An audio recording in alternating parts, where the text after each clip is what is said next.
عمرك فتحت الدرس وحسيت ان الصفحه قلبت على جريده الاهرام؟ عناوين كتير واخبار فوق بعضها، فالدماغ يقول لك يا اسطى يلا نشد اللحاف، الراحه لحظه والمجد اهداف. طب خليني اسالك سؤال، هو دماغك بيحب الحفظ ولا بيحب اللعب والصور والكوميك؟ طبيعي دماغك بيميل للصور والكوميك مش الرغي، فتلاقي نفسك تلقائيا فاكر البوست بتاع حماده المصري من 2014. ولذلك هنا يجي دور الخرائط الذهنيه. الخرائط الذهنيه هنلعب يعني.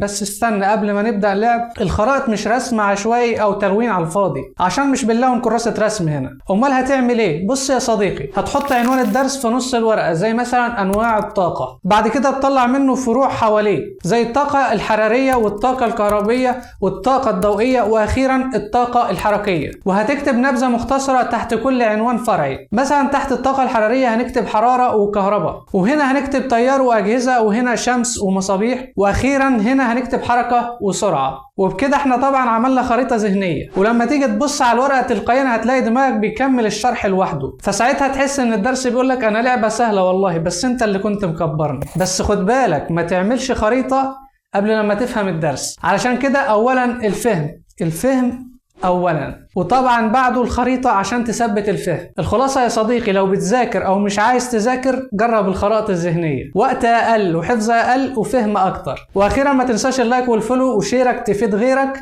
والسلام عليكم.